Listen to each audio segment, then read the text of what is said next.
Hello and welcome to the Watch Kaki channel, where we bring you all the good and honest watch reviews.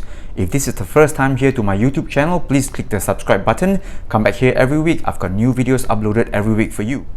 In today's video, we are going to take a quick look at this watch that I bought a few months ago. This is the Casio G-Shock DW-D5500, and I really love this watch. I've been wearing it consistently, regularly in the rotation. I think it's a great watch, but one thing I don't understand is why this watch isn't more popular than other square G-Shocks. So in today's video, let's take a look. We'll find out the reasons why I love this watch so much. So for many G-Shock collectors, when you talk about a square G-Shock, the 5500 isn't the first model that will come to your mind. In fact, it is this other watch, the DW-5600. This is one that people will think is the classic iconic G-Shock, the square G-Shock, and this one has got different color combinations. It's got anniversary editions, collaborations, it's got different colored straps, different displays from negative, positive, purple, blue display, or whatever display you've got. Fancy case back. This one here has got a very standard looking case back because it's the dead stock basic model. In fact, today I have with me in the studio the Heritage Red series of the DW-5600. This one comes with a red inner strap lining. It's got a negative display, and otherwise it is pretty much the same watch as the positive display DW-5600. So I'm going to use this one for comparison because my 5500 has negative display as well. So let's do a very quick specs comparison and price comparison. Both watches are in the budget category, and I'm sure you can buy these for under Singapore dollars 100 from the online retailers.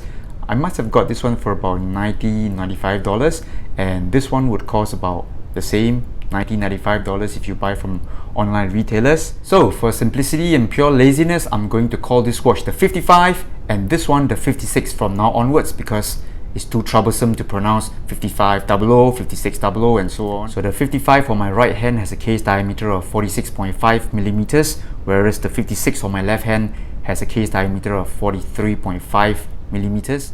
If you look at both watches face on, I think you will notice that the 55 is actually more squarish than the 56, which is ironic because this is known as the iconic square and this is probably unknown. Case thickness for both watches are about the same. On my right hand, the 55 has a case thickness of about 12.7 millimeters. On my left hand, the 56 has a case thickness of about 12.5 millimeters. We'll talk about that later on in this review. And in terms of display and legibility, both watches are about the same. The digits are about 4.5 millimeters in height, with the 56 here shown to have a slightly bolder digit. But I would say if you look at the watches first time, it's easy to read the digits and they're about the same size. So if both watches are about the same, why do I like the 55 so much more than the 56?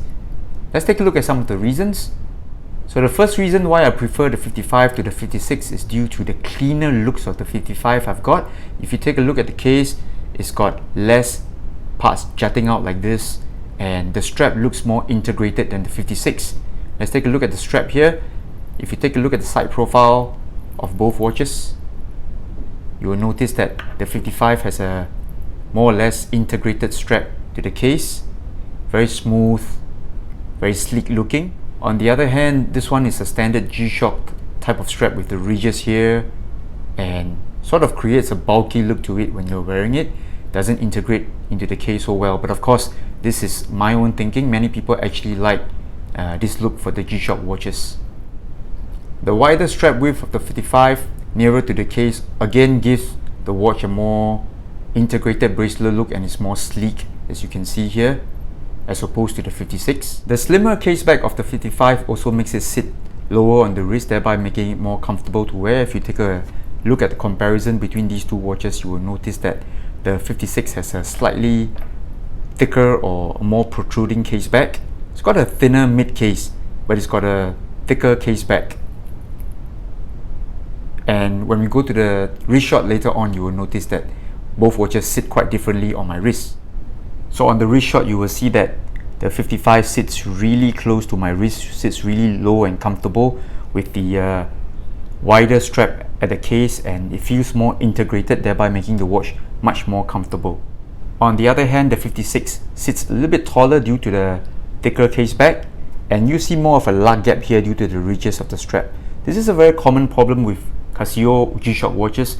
It's not a main problem, but in terms of comparison, you can see for sure that the 55 looks more sleek than the 56. I'm also a huge fan of the wider strap on the 55. It's got a two-prong buckle, thereby making the strap wider and the tapering is less dramatic.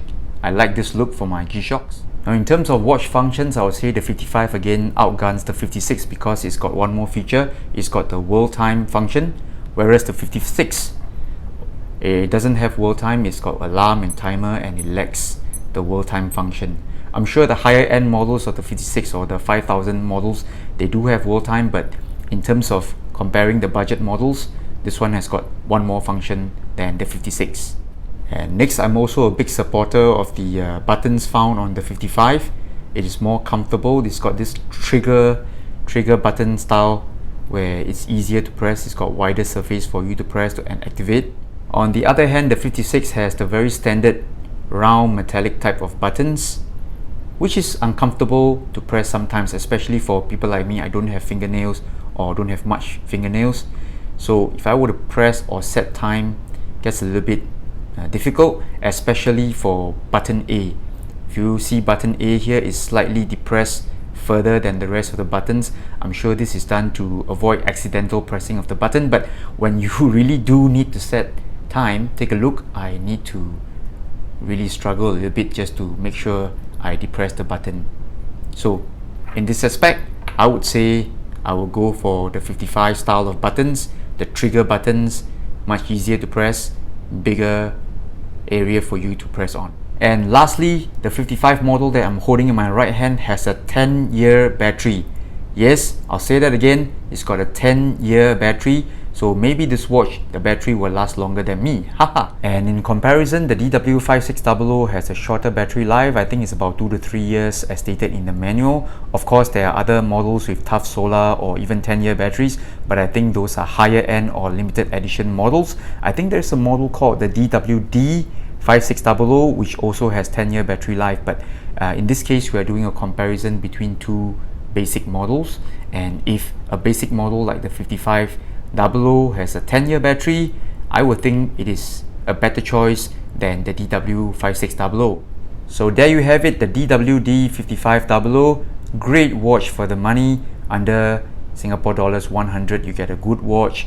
You've got timekeeping, world time, plenty of functions, very comfortable to wear, 10-year battery life, and because of the way the strap is integrated to the case, it actually makes it less rugged than the other G-Shock watches. So if you were to wear this under your shirt, it goes under the shirt cuff very nicely and it doesn't look that much out of place. So let's hope the people at Casio will give more attention to this model, and then we will see more interesting colorways or designs or functions coming into this model. It's time to say goodbye. I'll see you next week for new watch videos. This is the Watch Kaki. I'm from Singapore, and that little boy in the background, the green boy there, his name is called George. George, say bye-bye.